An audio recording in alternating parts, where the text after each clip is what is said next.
3 words to describe the Mindfuck series: twisted, gripping, and suspenseful. This series has 5 books in it, and they're like 100 and some pages each book. It is written by S.T. Abbey. It's The Risk, Sidetracked, Scarlet Angel, All the Lies, and Paint It All Red. They are literally so good. I could not put these books down. I mean, I'm just like geeked out about these books. Like, it is so good. So basically, the main premise of this is that a female serial killer falls in love, and vice versa, with a male FBI agent. So that just idea is mind blowing to start. The first book I read, I was like, okay, this is good, but I wasn't like blown away. Then I got into the second, third, fourth, fifth book, and it was like, oh, I can't wait to get home from work and read. I can't wait until I have like a free minute to read. It was so freaking good. I am so excited about this book. I just love every bit about it. So first, to start off with, it follows Lana Myers. She is the female serial killer. She is out for revenge. She is trying to unalive all of her abusers from a very traumatic event when she was 16 years old. In this event, her father and her brother also passed on. So very tragic, very terrible. But she's like, I have devoted the last 10 years of my life to train and strengthen myself so that I can go after these abusers and take care of things myself, because the law is not on our side, and I obviously have trust issues with who is taking care of the innocent people. So then she meets this guy at a cafe, Logan Bennett. He is the FBI agent. They start texting, they start dating, things get a little more serious.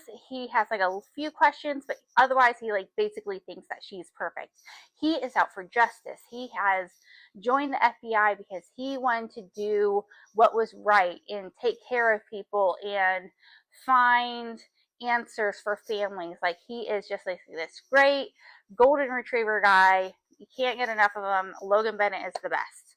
So Lana basically lives a double life with Logan, because she has been this serial killer for a little bit now, as after her and her partner Jake, who is the tech side of this, have planned out. And so she lives a double life as she's like dating Logan. She has taken over the identity of this girl who is basically like this rich orphan who passed on at the same hospital that she was at, that this incident happened. And so she took over this girl's identity, also because of the funds. Like, she needed the funds to be able to pay for all of the training and support and just life to do all this for her and Jake. And so as she starts unaliving these abusers, Logan is investigating her murders, basically. Like, he thinks like, oh, they thought for the longest time that this was a male serial killer. They did not realize, because she was really smart. And you'll find out when you read this book that she went to great lengths to disguise her identity and who she was and how she was doing these red rums. I mean, it was so well written. I just freaking love this book. So you've got Jake, who is the tech side for Lana. You've got Hadley, who is the tech side for Logan on the FBI. She has like a little bit of a darker background too. Some of the things that they all like bond over, like as a group collectively, is like their profiling skills. And that is kind of how Logan sees one of the first signs of Lana's other life, is how well she was able to profile this man called the Boogeyman. And the Boogeyman was a serial rapist and red rummer.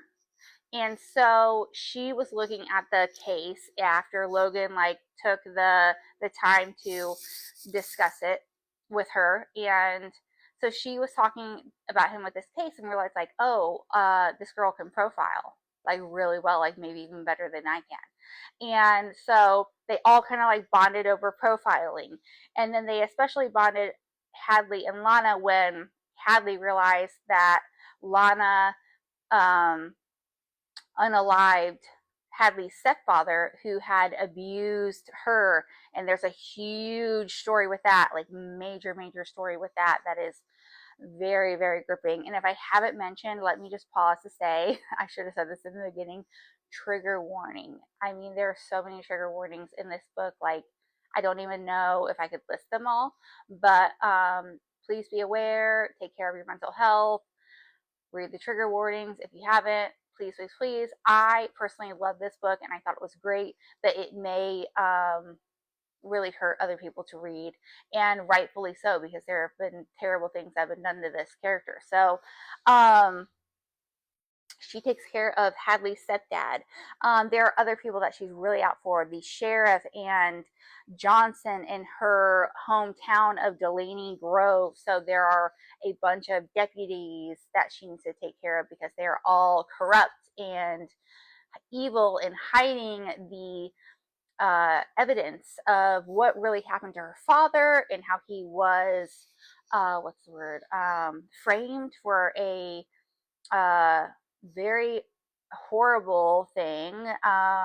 Instead of going into all details, I'll just say, so supposedly his best friend, who was a lawyer, was supposed to help him get out of that. Well, they, the corrupt deputies and sheriff and Johnson, the corrupt FBI agent, they basically unalived him while he was in, what's that called when you're in jail? Shoot, what's that called? Shoot, I don't know, but when you're in jail, like when you're being held, whatever that word is. So there's a big thing with that. I loved the martial arts that was included in this book, because basically she went through all these jiu-jitsu and master martial arts classes and strengthened her mind and her body, and she is like super fit and super strong, and I just love that about her, because she is a strong woman who took things into her own hands. Now, I'm not condoning what she did, but she became really strong, especially mentally, because she did not want to go through the psychotic break that they say that a lot of serial killers go through as they are trying to reach their end game, per se, because they just can't handle like what they've done and what the process really takes. So she has taken drastic measures to make sure that she is mentally functional. And then you get to the fifth and final book, and you get to the end game, and you figure out who the main original unaliver of all of these people has been the whole time, and that they have actually suffered the most for the longest amount of time. And it's so good. Um, Plenty of spice. There's plenty of spice, but not too much. Like, you still get so much of the good story and really what's going on. And yes, you do get the romance and how they fall in love and they stay together, and everything works out. But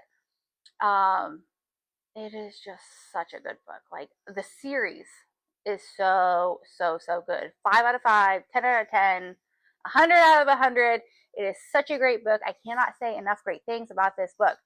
If you can handle the trigger warnings, I definitely recommend reading it. There's nothing about it that I would be like, oh my gosh, like, I am really interested to see what St. Abby also has out there. I hope she has other books out there, because this was top notch, and I am really impressed. I think she's great, great author. Loved it, loved it, loved it. So honestly, I'm not even going to give a con about it, because I just don't want to. What am I going to read next? Oh yeah, I'm reading another book right now. I kind of forget what it's called, but so far so good. And there's like, I'm kind of like in the serial killer romantic realm right now, so I will probably stick with that for a little bit. Like, I really like it, and I was really impressed that a female was the serial killer, because you never like read about like their perspective of things ever, and so that was nice to hear from Lana's point of view. So thanks for watching. Like and subscribe if you get the opportunity, and I will be back for another great review. This was such a good book, like such a good series. Please, please, please read it if you get the opportunity, or listen audiobook. Totally worth it. Definitely worth your time. So thanks for watching, and I'll be back.